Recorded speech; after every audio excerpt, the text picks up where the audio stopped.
Welcome back to Final Dankasy 4. This is Solanus Dracone, and we're picking up after just having left the town of, or rather the castle of Baron. Here's the town of Baron right next to us. And we're just going to take a brief little look in to see the thought bubbles of Cain and Cecil. Forgive me, Cain. Of course you didn't. Those who seek the Eidolon of Mist find only death, if tales are true. My goodness. I'm not one to go meandering about, but, I think just to get the feel of the whole game, I'll go ahead and poke into the town there. I'm using a Logitech G930 headset right now as opposed to my usual Turtle Beach X12, just because I wanted to see if the voice quality was any better. Pulling up the mini-map here, and you're going to see me doing this a lot because I want to get some of the bonuses you get for uncovering maps. You can see kind of a map of the town as it is. In dungeons, you're going to see the maps not completed, and so you'll notice as you're moving you get a little bit more see-through, but when you stop it goes more opaque. That's kind of nice. I can't really go into the item store right now, or the weapon and armor store, because it's locked. But you just want to take a good look around the town if you just want to take some time to meander. Over in this section, well, I'm in the wrong spot right now, but over towards this side of town, you actually have Sid's house. And you get to see his daughter there. And see what she has to say.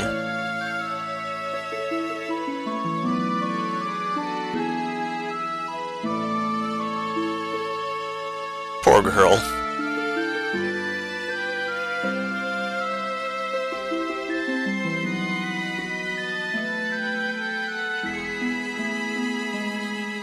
Yeah, she really cares about her dad. There's a big old lummox sleeping there.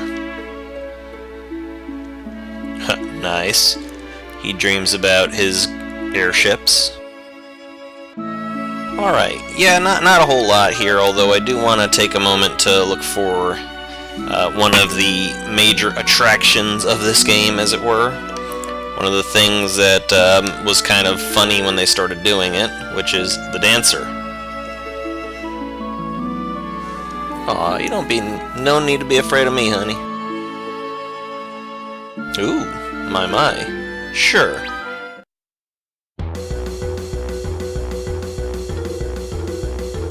Ooh la la.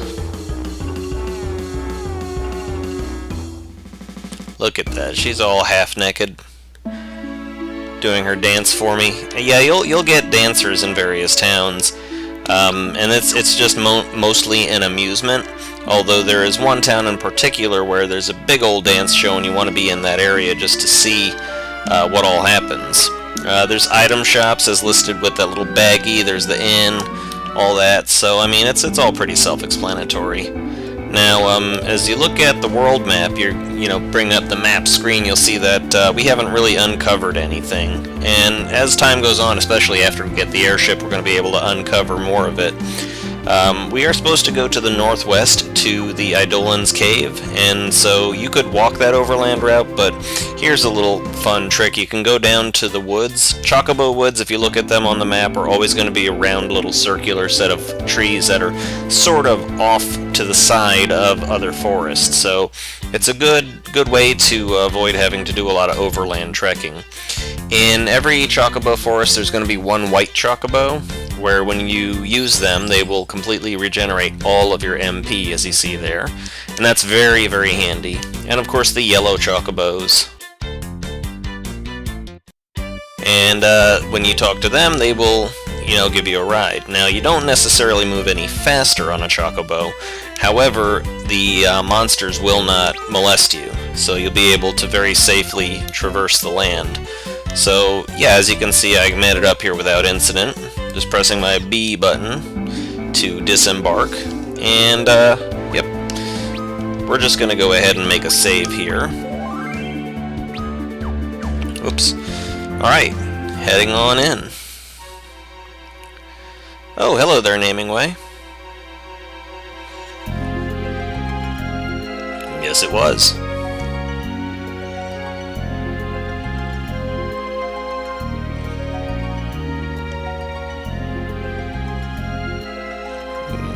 Fair enough. He can change his own name.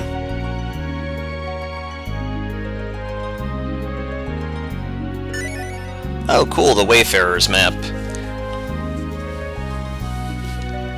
Cool, definitely good. A fantastic reward, he says.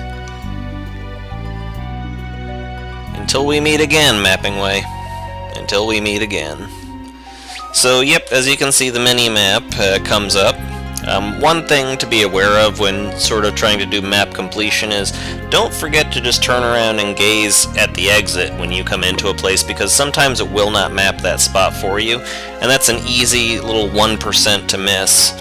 So the goal obviously is to completely map the entire place. We're just going to fight our way through these worms here. Kane can do a jumping attack, which takes up like 2 rounds, and he comes down hitting hard. Really not that big of a deal to me. I do it in boss fights, but when it's just everyday wear and tear, wearing down the enemies, then I don't bother with it so much. It's just tank and spank at this point. You can see that one of the worms cast slow upon Kane as per his darkened form there, and what that does is you see the little meters that are filling up by my HP and such. Those indicate when it's the time for the next round as far as this character is concerned, and slow will naturally slow those meters down, so it will take longer before the next turn. Haste, on the other hand, which is a white magic spell that is cast by white mages, obviously, will have the opposite effect. It'll speed that up, and so that's good. You want to do that. So you're going to see me checking the map a lot to make sure that I haven't missed any twists and turns, because I do want the little bonuses. They're just nice little items to help you along your way, and you'd be remiss if you did not take those.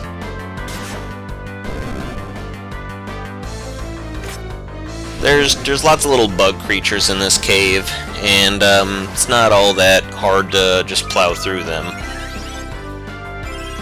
But the slow effects really do kind of drag down your day.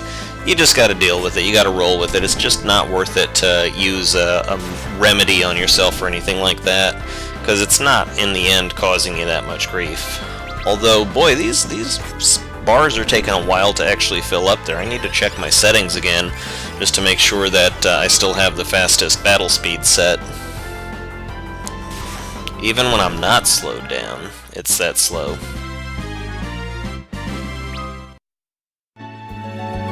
Alright, let me check my settings again. Yeah, it's as fast as it can go. Well, fair enough, I guess. Maybe we're just slow because this is the start of the game. Oop! Leave this place. Who said that? What's up with that shit? This place is haunted, I tell you. Got a potion. Consulting the map. Let me come back down here and just fill out that little bitty corner of the map there. It's not terribly hard to get every section of the cave mapped. You just have to be careful of going into every corner. Otherwise, you're going to miss out on like a little bitty 1%, and it'll be damn near impossible to find again. So just, take the time to look around and get oriented with the solution of what's all in the place. You do get a neat feature for mapping out every inch of dungeon space that there is, which is the augment for safe travel, which basically turns off random encounters when it's equipped. And we're going to go a little bit more into augments later on, because there's something that got added in the Final Fantasy IV Advance Edition. They're just, they really do help the game, and honestly, they're part of the danking system that you'll want to undertake in this game. One of the biggest things that is of great help to you is an augment that you get later on after a certain fight when you get underground that will basically make Cecil into the Uber tank, and not just in the matter of having more HP and being able to... Oh, thought bubbles, there we go. It's not friendly, that's for damn sure.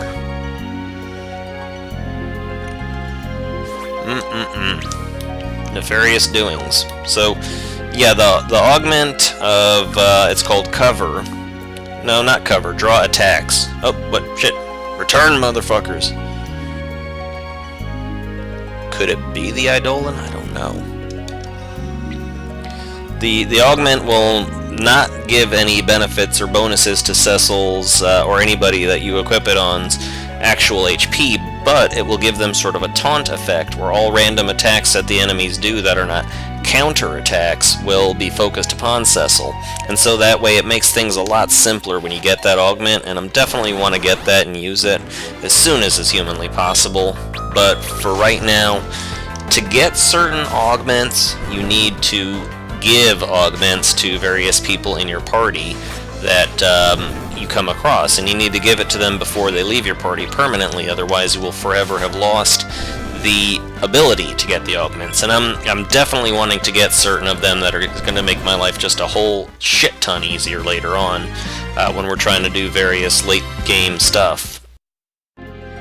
You really do not want to miss some of these powerful augments, because they can completely make or break or change the game. Alright, now we get to it.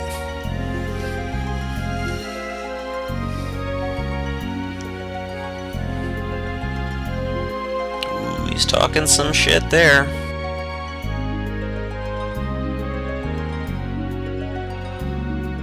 Yeah, I think I will ignore your warning. I've got business out there.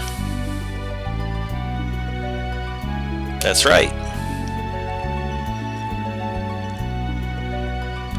And this is our first honest-to-goodness boss fight. The Mist Dragon. And look at that bad boy, he's just got all the dealy-bobs on his ears.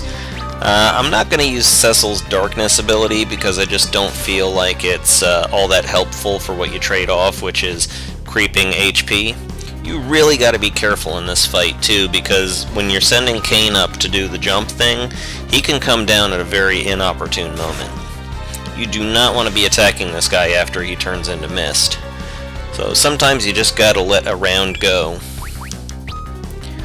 I have a couple potions that I could use, and Cecil could certainly use one. So I'm going to go ahead and give him a little heal there. There you go. So you just gotta wait it out, wait until he turns back from being a mist dragon into just being a mist dragon. There we go. We're ready. Let's do it. I'm just gonna make Kane attack. I don't want to mess with the jump. It does a lot of damage, but honestly I get just as much bang for my buck with having them do the regular attacks. Timing is everything, and really there's only a couple places where Kane's jump attack is going to be necessary in order to win the whole battle. So yeah, just kind of chip away at him, chip away at him. There are a couple of seconds after he attacks before he can attack again. Looks like, yeah, he's turning himself into mist there. Alright, so just wait it out. It honestly doesn't take much, this battle. You just gotta kind of chip him away and learn not to attack when he's in his mist form. There's really no danking this. It's all pretty self-explanatory. The blurbs even tell you what to do and what not to do.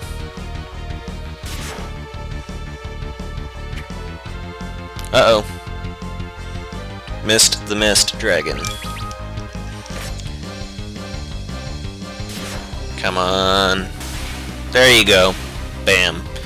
Easy peasy. I mean, as a boss fight, there's really not much challenge to it, especially when the characters in your party, all they can do is tank and spank, so that's really all there is to it. Got me some nice experience points, gained me a level. I'm doing good. See how our map is. Let's go up a bit. Yep. And you'll get the little mist map, or just whatever map of the cave complete. So now you can head on out into the greater world. And the Village of Mist, where we're just going to deliver a package. There's nothing suspicious. We're just delivering a package.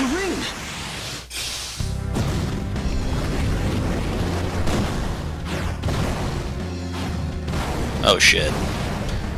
Did we do that? This is what we were sent to do? He wished this village torched. But why? Why? Do not want!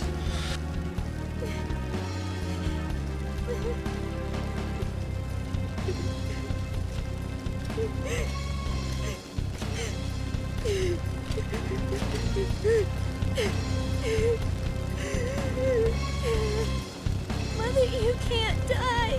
Just because your dragon did. I've heard of their lot. Men who can conjure Eidolons. Summoners. Then the dragon we slew was her mother's? You're the ones who killed her dragon? Forgive us. We'd no idea this would happen to your mother. His Majesty sent us to eliminate every last one of these people.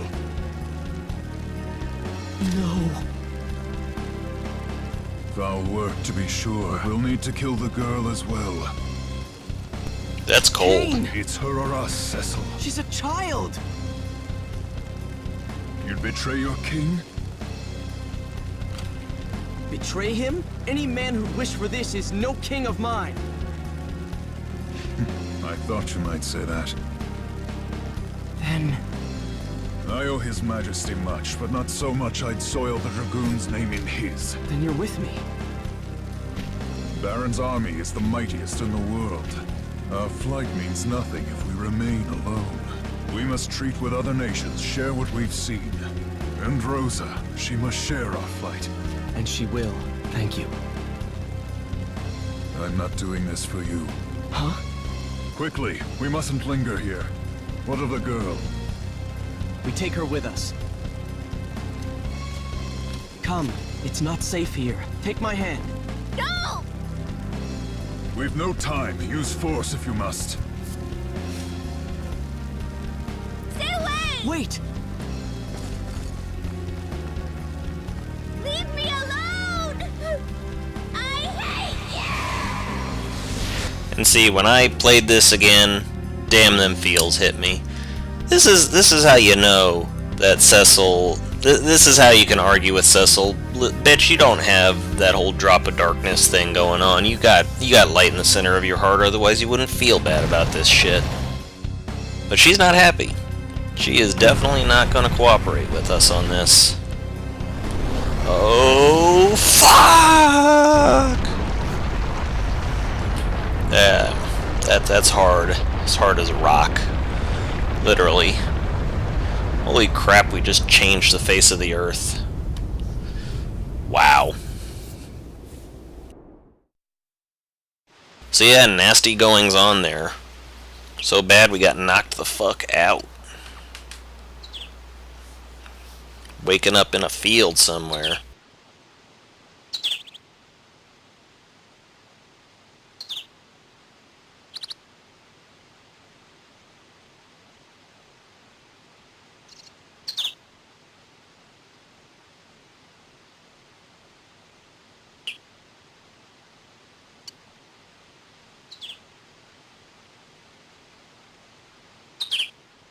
Yeah, where's my bro?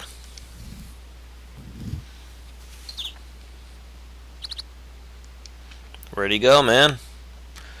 All alone with a strange little girl. There's a stranger danger situation.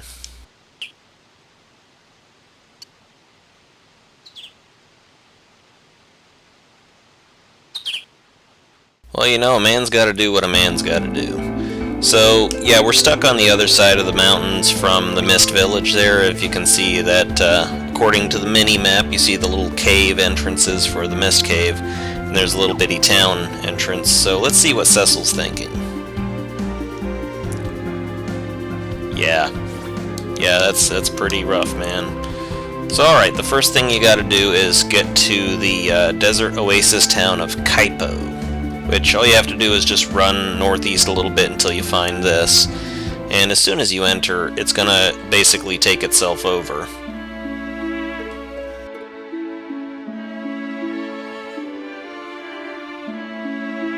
A lovely little oasis town, it really is. I think in the next episode we'll explore a little bit more of it. But for right now we're just gonna play out this particular little scene that occurs all on its own. It's right kindly of you, Innkeep. Right kindly.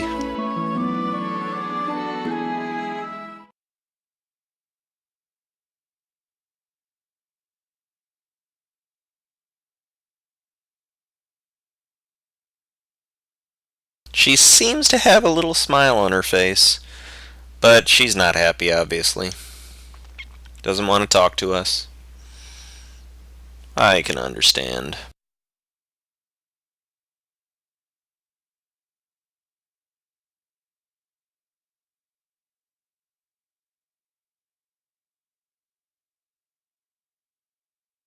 Cecil's a good guy. He's just trying to do the right thing. But she's upset. Well, she'll warm up over time, I'm sure. She's just she had a shock, She's got to deal with what happened to her. I'm sure it'll be all right in the morning. Wait, what? Aw, fuck these guys.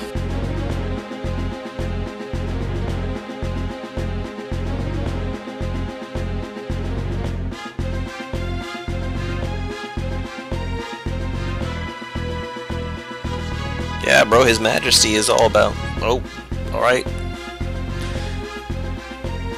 Damn it, that's how it is, huh? Yeah, I don't think I like your tone of voice, Mr. Man. Don't think I like it one bit. No, I'm not gonna stand aside, motherfucker. That's right. Okay, so this fight, these guys will start to wail on you, but the trick here is just take out the general, and these guys have no fucking clue what they're on about. He is the head of the snake, as it were.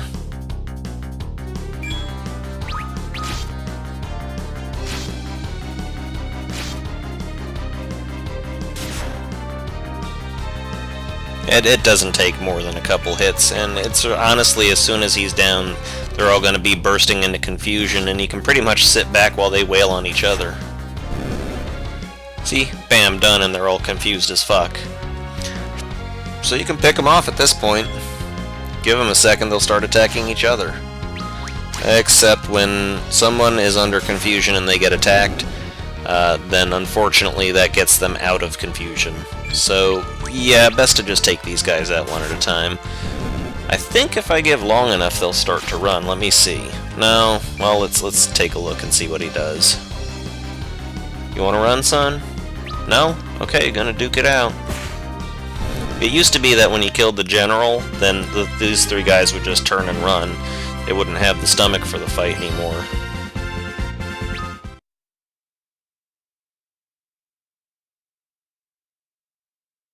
Aw, now she's talking to us.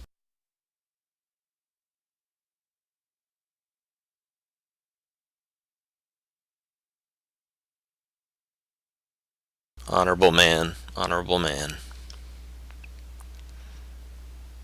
See, she's a good kid. She's got her head on her shoulders. She knows when things going on that, are meant towards her, and she can see when someone's trying to protect her. So, yeah, I love this kid. She's my favorite character in the game, practically. Little Rydia. I always pronounced it Rydia. This is a real cool character because she joins you at first as a child, and then later on in the game, well, we'll see.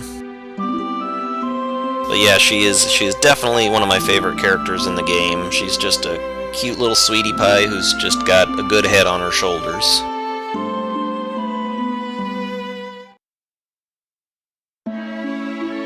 Alright, so, thought bubbles. Yep. Cannot undo what I've done, Rydia, but I will make amends. What's up, kid? Oh, now see, she's concerned about me. Look, what a sweetheart! What a sweet little thing! Alright, I need to go ahead and check out how my party's set up here, because the rows do matter. As you can see, when I swap rows, then those little portraits to the left, they move left and right. And the ones that are further to the left are going to be in the front row. As a result, they'll do more damage with physical attacks, and they'll also take less damage, or they'll take more damage from physical and other types of attacks. Magic attacks are pretty well, they don't care which part of the party you're in, which row you're in, so you typically want to put your heavies in the front row, and your casters in the back. For the ones that do melee damage, which, there are only about 2 or 3 of those in the game, that don't really have anything in the way of armor. You don't want to put them in the back row, but there is an augment that you can find and make use of that will actually let you put them in the back row, and we'll get to that later on. Party formation is just about switching where on the screen they appear. So Cecil's going to be in the front row, Rydia's going to be in the back, and we'll have a nice little setup. So we're going to just go ahead and explore a little bit of the town of Kaipo here. And there's actually, before you leave, there is something you have to do to advance the story.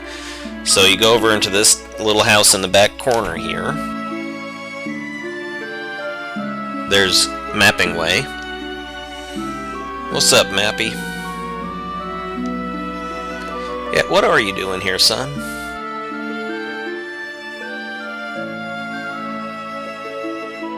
Oh, wow.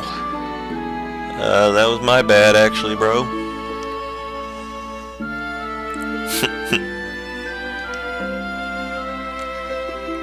Yeah, you probably should do that, man. It's nice to see someone that's willing to actually sit back and take stock of their life and see what they want to do. Living Way the Vagrant. Awesome.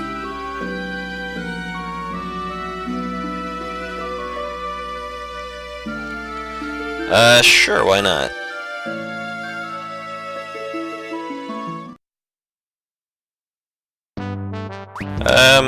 Pretty cool. It lets you see the various enemies.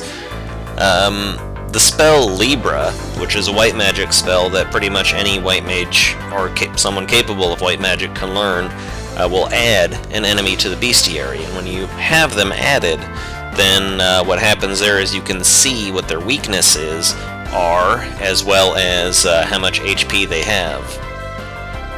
Cycling through a couple of them here, you see that, you know, what kind of treasures they drop, so it's good to check this every once in a while. You notice that little goblin item there, that's actually a summon that you can get if you randomly...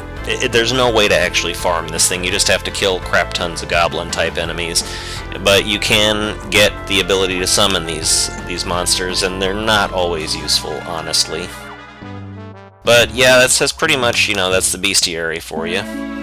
You want to talk to this little Mapping Way, Naming Way, Living Way guy anytime you find him, because that is part of a quest chain that does end with getting various and sundry augments.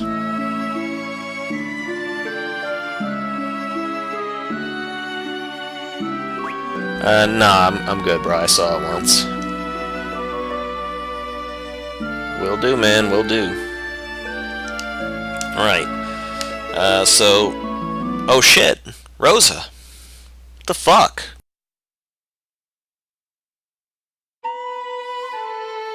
What you doing here, boo?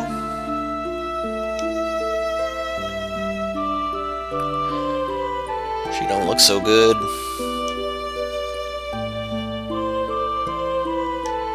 Cecil, please be alive. Oh, damn, this girl is sick in love.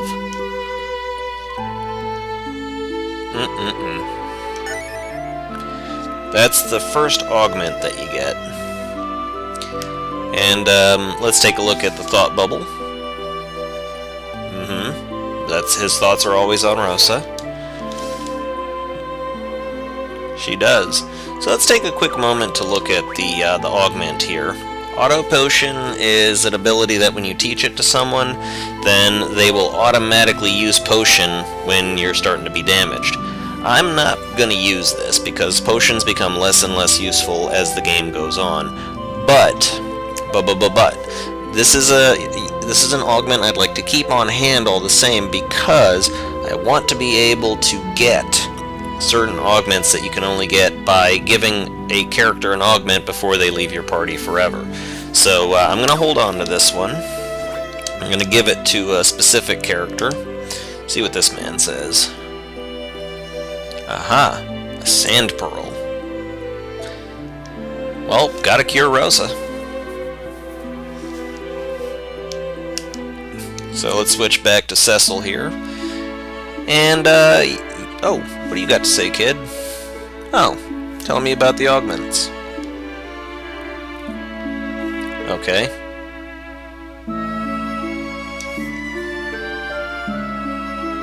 Mm-hmm.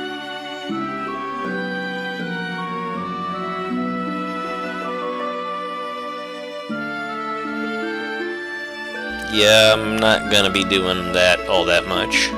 You only get to use an augment once. Don't want to waste augments on characters which can't use them. But don't hold on to augments if you can use them to unlock other augments. Again, that will all be explained over time. So, yeah.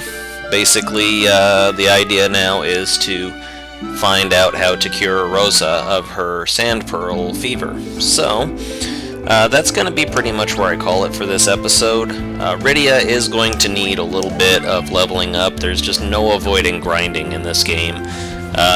There are various points where you will want to actually sit there and grind it out. And so this is one of them. And I'm going to spare you guys that. I'm going to do all that off camera because it's really just running around and fighting. And Rydia just needs to gain a couple levels before she learns some spells. And that makes her more strong and more able to avoid attacks and survive them. So yeah, I'll do all that off camera and I'll catch you on the next episode. Thanks for watching. This is Solinus Dracone and this has been Final Dankasy.